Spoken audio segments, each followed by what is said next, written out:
고장 분석 기본 과정이란 화살 끝부분에 깃털과 같은 역할을 한다고 보시면 됩니다. 활을 쏠 때 이 화살은 똑바로 날아가지 않습니다. 화살은 물고기가 헤엄치듯 휘청거리며 날아가는데 화살의 무게중심은 화살 촉에서 끝까지 화살 전체 길이 중 약 3분의 1 지점에 실리게 됩니다. 이 무게중심으로 화살의 앞뒤 부분이 좌우로 휘청거리며 날아가는데요. 이렇게 날아가는 현상을 화살의 패러독스 현상이라고 합니다. 화살이 이러한 현상들로 똑바로 날아가지 못하고 휘청거리게 되는데 무게중심이 앞쪽에 있다 보니 뒷부분이 가장 많이 휘청거리게 되는 거죠. 그래서 이 뒷부분에 깃털을 다는 겁니다. 깃털은 화살 속도만큼의 공기 저항을 받아 이 공기 저항에 의해 휘어진 화살이 곧게 펴지도록 밀어주는 역할을 합니다. 또 패러독스 현상을 빨리 없애고 곧바로 비행하게 해 화살의 추진력 손실을 줄여주며 적중력을 높여줍니다. 고장 분석 기본 과정은 현장에서 발생된 고장의 현상을 신속하고 정확하게 파악해 해결할 수 있도록 그 방향을 제시해 줄 것입니다.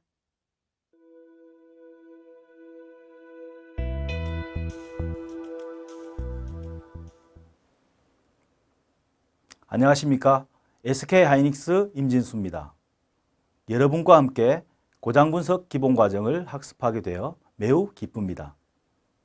이번 시간에는 고장분석 기본과정 중 5대 사용조건에 대해 알아보도록 하겠습니다. 이번에 학습하실 내용은 첫 번째 5대 사용조건이란부터 마지막 챕터인 유지조건의 이해까지입니다. 5대 사용조건을 학습하기에 앞서 부품장악 프로세스에 대해 말씀드리겠습니다. 부품장악 프로세스는 고장을 발생시킨 말단 부품, 즉 현상 원인을 찾아 그 부품에 대해 사용조건을 분석하여 고장의 참 원인을 찾아 해결하는 방법입니다. 5대 사용조건은 부품이 제 기능과 성능을 발휘하기 위한 최적의 조건을 말하며 제작 조건, 설치 조건, 동작 조건, 환경 조건, 유지 조건이 있습니다. 이것을 외우는 방법을 설명드리자면 겨울에 눈을 치우는 것을 제설한다고 하죠. 그리고 겨울동자 등 이렇게 모두 앞자만을 따서 제, 설, 동, 환, 유라고 외우면 되겠습니다. 첫 번째, 제작 조건입니다. 제작 조건이란 부품이 본연의 성능과 기능을 발휘하려면 어떤 상태로 제작되어야 하는가입니다. 즉, 사용자가 요구하는 대로 부품이 입고되어야 합니다. 양품이 입고되어야 하고 설계 치수가 맞는 부품이 들어와야 합니다. 그렇지 않고 불량 부품이 들어오면 수명대로 사용하지 못하고 고장이 발생하게 됩니다. 제작 조건 위반 사례는 포토 트랙 공정입니다. 디스펜스 모터 오버커런트 리미트 에러가 발생했는데 현상을 보니 RRC 노즐이 센터 포지션에 있으며 PR 노즐은 홈 포지션에서 발생합니다. 세 번째 알람 발생 후 이니셜 후에 바로 에러가 재발되고 에러 클리어가 안 됩니다. 그래서 모터를 돌려봤더니 맥스 15psi의 압력으로 돌아가야 하는데 26.92 psi가 나왔습니다. 모터가 왜 고장이 났나 봤더니 모터 제작 과정에서 철심과 덮개 사이에 갭이 없어야 하는데 수동으로 도장 작업을 하는 도중에 잘못해서 도료가 들어가 처음에는 괜찮다가 진동과 열 때문에 도료가 깨지고 모터 어셈블리가 고정이 안 되어 강제 열화가 된 것입니다. 이렇게 업체에서 제작 과정에서 양품이 아닌 불량품이 들어왔기 때문에 고장이 발생한 것입니다. 이것을 제작 조건 위반이라고 합니다. 설치 조건이란 부품이 본연의 기능과 성능을 발휘하기 위해서 어떤 상태로 설치하여야 하는가입니다. 센스 앰프를 설치할 때는 0.5N의 힘으로 고정시켜라. 모터를 설치한 후 500g의 부하가 걸리도록 설치하라. 갭은 얼마로 하라. 스크류는 대각선으로 고정하라 등이 설치 조건입니다. 이렇게 설계자가 요구하는 대로 준수하지 않았을 경우에는 수명대로 사용하지 못하고 강제 열화로 인해 고장이 발생합니다. 중국에서 있었던 사례입니다.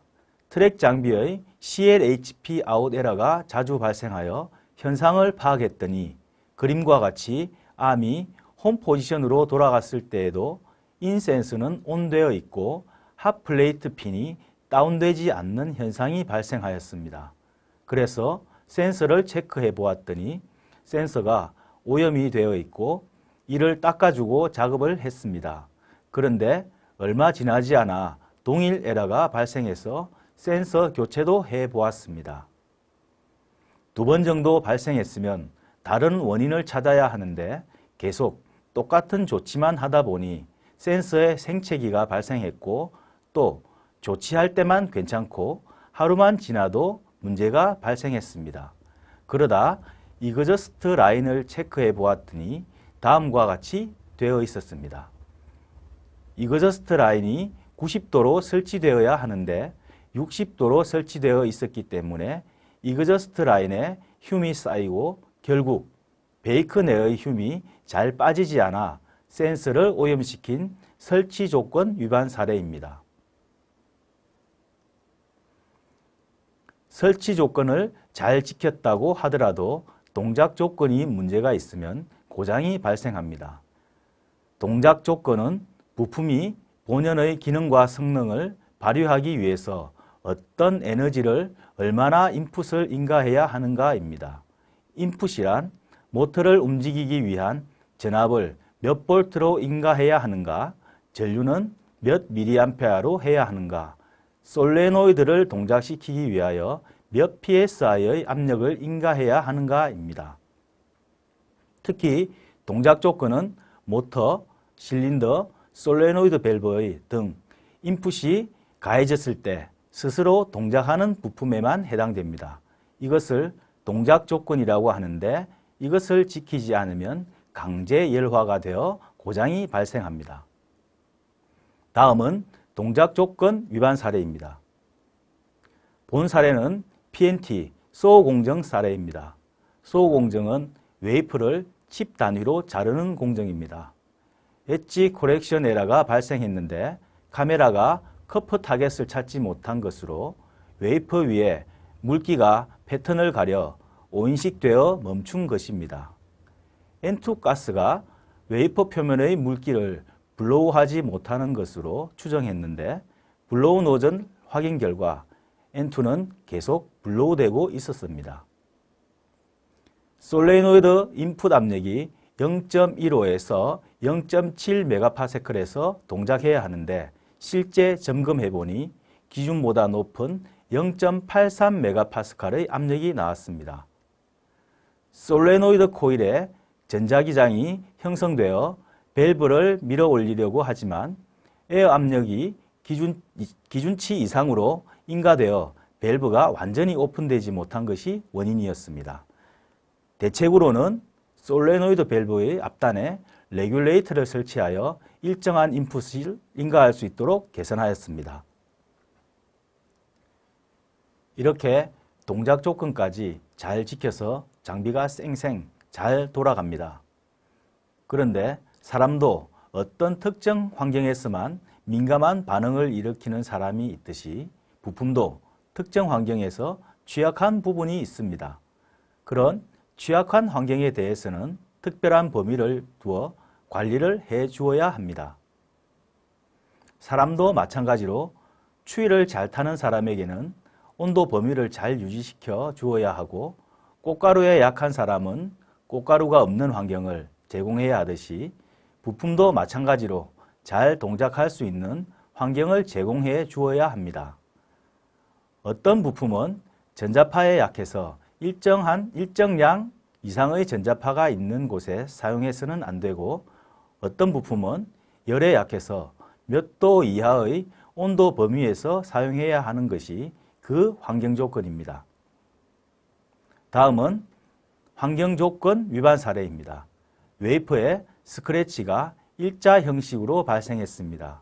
그래서 어퍼암 그립 후 웨이퍼 수평 상태를 확인해 봤더니 0.86도 정도 처져 있는 것을 확인했습니다. 웨이퍼를 완전하게 그립하지 못하는 이유를 봤더니 스핀 베이스 척 핀 온오프가 잘 동작하지 않았는데 스핀 베이스 링이 엑시드 흄에 의하여 점착이 되고 그 부분이 부식되어 표면이 매끄럽지 않게 됨에 따라 회전이 원활하지 않았습니다. 알루미늄은 엑시드 케미컬 환경에서는 사용하지 말아야 하는데 이것을 잘 몰라 위반한 것입니다. 이 경우 두 가지로 대책을 수립할 수 있는데 첫 번째는 엑시드 흄이 스핀 베이스 링에 접촉하지 않도록 발생원을 차단하는 방법과 두 번째는 엑시드 흄의 강한 재질로 스핀 베이스 링을 모디파이하는 방법이 있습니다. 본 사례는 두 번째의 경우인 엑시드 흄의 강한 폴리에르테르 케톤 재질로 바꿔서 문제를 해결하였습니다. 이렇게 환경 조건까지 잘 지켰다 하더라도 유지 조건을 준수하지 않으면 고장이 발생합니다. 유지 조건은 부품이 본연의 기능과 성능을 발휘하기 위해서 얼마의 주기로 무엇을 조치해 주어야 하는가입니다. 우리가 하는 PM, 즉 예방정비라고 생각하시면 됩니다. 사람도 밥을 먹고 치아를 닦아주지 않으면 충치가 생기고 목욕을 하지 않으면 종기나 병균을 옮기듯이 부품도 주기적으로 관리를 해야 하는 부품이 있습니다. 첫째는 주기적으로 닦고 조이고 기름칠을 해야 돌아가는 부품이 있습니다. 이것을 장비의 기본 조건이라고 합니다. 둘째는 수명이 다하기 전에 교체해 주어야 합니다. 수명이 다한 후 교체하는 경우에는 부품의 수명을 몰랐을 경우가 대부분이므로 이것은 고장에 속합니다. 그러나 수명 전에 교체를 했다면 예방정비이기 때문에 고장에 속하지 않습니다.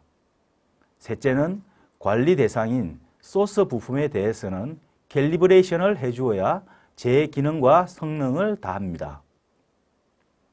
다음은 유지조건 사례입니다. 퍼니스 사례인데 M35 모터 타임 오버 에러가 발생하였습니다. 알람 발생 당시 핌스단 LID 오픈 락 언락 포지션 2 센서가 동시에 오프되는 현상이 발생되었습니다.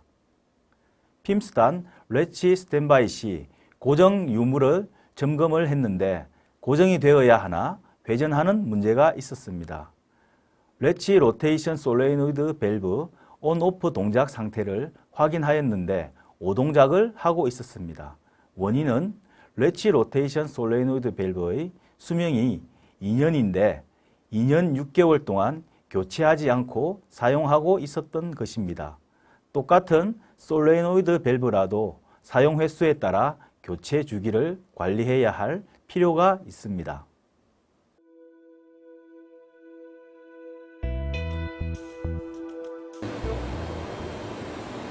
안녕하세요. 오늘 설명을 하게 될 장성호 수석입니다. 반도체 생산 장비는 여러 가지 다양한 기능을 하는 부품들, 크기도 다양한 그런 부품들이 모여서 하나의 웨이퍼를 생산하는 장비가 됩니다. 오늘 이 시간에는 그 부품들이 가지고 있는 조건들, 사용자가 지켜야 될 조건들을 한번 살펴보도록 하겠습니다. 그 사용자들이 지켜야 될 조건이 5대 사용 조건인데요. 그 조건들을 하나씩 살펴보면서 여러분들에게 설명드리도록 하겠습니다.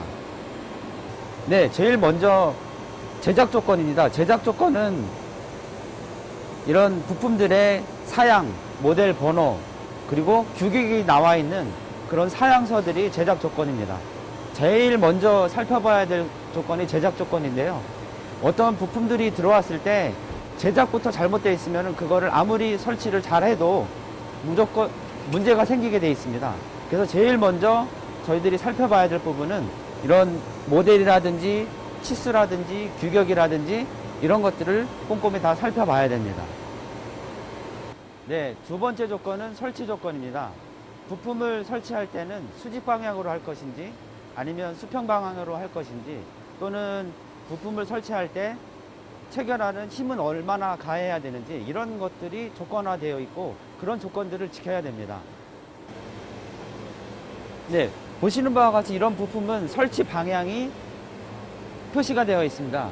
이 설치 방향대로 설치를 해야지만 그 장비가 제대로 동작을 하게 되는 것입니다. 그래서 이런 설치 방향 그리고 이런 체결하는 데에 힘을 얼마나 가해서 체결을 할 것인지 이런 조건들을 알아보고 그런 조건들을 지켜야 되는 것입니다. 네, 세 번째 조건은 동작 조건입니다. 동작 조건은 그 부품이 동작을 하기 위해서 인가되는 전압 그리고 동작을 하기 위한 압력 이런 것들이 해당이 됩니다. 사용자는 그런 전압 그리고 압력들이 제대로 그 규격에 맞는지 그런 것들이 인가되고 있는지를 확인해야 됩니다. 네, 세 번째 조건은 동작 조건입니다. 그 부품이 제대로 동작을 하기 위해서는 인가되는 전압이 있는데 그런 전압 조건들이나 또는 에어 압력이 정확한 압력이 들어와야 동작이 되는데 그런 조건들을 지켜야 됩니다. 그것이 동작 조건이고요. 이런 부품에서 보면은 인풋 전압이 여기에서는 플러스 20에서 30 VDC 전압이 인가되어야지만 이 부품은 제대로 동작이 되는 것입니다. 네, 네 번째는 환경 조건입니다. 그 부품이 놓여지는, 사용되어지는 그 주위 환경들이 어떠냐에 대한 문제인데요. 그 주위 환경들의 온도, 습도, 그리고 진동 이런 것들이 모두 환경 조건이 되겠습니다. 그 부품이 제대로 제작이 되어 왔고 또 동작 조건을 맞춰줬고 또 설치 조건을 갖춰줬다고 하더라도 그 놓인 부품의 환경 조건이 맞지 않으면 그 부품 또한 오동작을 일으켜서 고장의 원인이 됩니다. 네, 유지 조건은 주기를 가지고 있는 겁니다. 그래서 이 부품이 제대로 성능을 발휘하기 위해서 얼마만큼 한 번씩 점검을 해줘야 되는지 그런 점검 주기들이 바로 유지 조건에 속합니다. 네, 지금까지 5대 사용 조건을 살펴봤습니다. 이 부품의 5대 사용 조건은 장비 사용자가 꼭 지켜야 될 조건입니다. 이런 조건을 지키지 않은 상태에서 새로운 부품을 교체한다든지 또는 다른 일을 했을 때는 또 동일한 문제가 계속해서 발생이 됩니다. 그래서 이런 5대 사용 조건을 우리 장비 엔지니어들이 잘 알아야 되고 또 평소에 숙지를 해놔야 됩니다.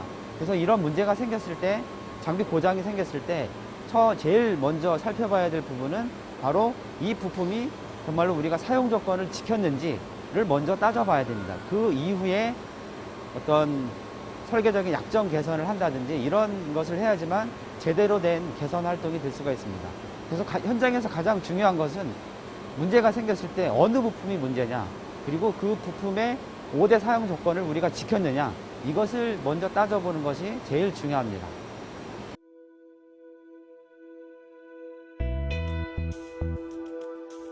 지금까지 학습한 내용을 정리하면 다음과 같습니다. 첫 번째, 제작 조건인데요. 양품이 입고되어야 하는데 이는 불량 부품을 조립하면 고장이 발생하기 때문입니다. 두 번째, 설치 조건입니다. 기준에 따라 설치해야 하는데요. 설치가 잘못되면 역시 고장이 발생하게 됩니다. 세 번째는 동작 조건입니다. 부품의 전압, 전류, 압력 등 허용 범위 내에서 인가를 해야 합니다. 허용치를 초과하는 인풋을 넣게 되면 고장이 발생하기 때문이죠. 네 번째, 환경 조건인데요. 특정 환경에 적합한 부품을 사용해야 하는데 특정 환경에 민감한 부품을 방치하게 되면 결국 고장이 나게 됩니다. 다섯 번째, 유지 조건입니다. 닦고 조이고 기름칠을 해야 잘 돌아가는 부품이 있습니다. 만약 수명이 다했을 경우에는 고장이 나기 전에 미리 교체해 주셔야 합니다. 장비에 고장이 발생했을 땐 정확한 현상 파악을 해야 하는데요. 현상 파악 시에는 3현주의에 입각해 현장에서 현물을 보고 현상을 정확하게 파악해야만 합니다. 그리고 외외 분석을 통해 원인 분석 후 대책을 실시해야 하는데 과거에는 장비 엔지니어들의 습관이 문제였습니다. 고장이 많아서 해당 근무 시간에만 고장이 나지 않을 정도로 단순 조치만 하고 다른 장비로 달려가 조치하기를 반복했습니다. 대충 조치된 고장은 다음 근무조의 근무 시간에 어김없이 재발했고 동일 고장이 반복적으로 발생하기 때문에 장비 엔지니어들은 시간적인 여유가 없었습니다. 또 장비 엔지니어들의 현상 파악 능력의 정도가 중구난방이었죠. 하지만 고장 분석 기본 과정의 부품 장악 프로세스 중 5대 사용 조건에 대한 연구를 통해서 부품의 기능, 성능, 동작 원리를 알고 사용 조건이 무엇이 있는지 확인한 후에는 사용 조건과 현장의 현재 사용 모습을 서로 비교할 수 있어야 합니다. 사용 조건의 비교를 통해 사용 조건의 준수 유무를 확인할 수 있습니다. 이때는 반드시 3현, 현장, 현물, 현상에 입각한 확인이 필요합니다. 그 결과에 따라 조치 방향이 달라지고 개선이 되냐, 계약이 되냐가 비로소 결정되기 때문입니다. 현장에서는 수많은 문제와 씨름하고 있습니다. 이 문제를 개선하기 위한 혁신 도구들도 넘쳐나고 있지만 수학 문제처럼 공식에 대입하면 바로 정답을 내주는 혁신 도구는 존재하지 않습니다. 모든 도구들은 단지 해결의 방향만 제시할 뿐이죠. 결국 문제 해결에 대한 열쇠는 사람의 의지, 경험과 지식, 끈질긴 노력에 달려 있다고 할 수 있습니다. 이러한 일련의 활동들을 통해서 장비의 고장은 줄이고 생산량은 증가하게 해 기업의 궁극적인 목표인 이윤을 극대화시킬 수 있을 겁니다.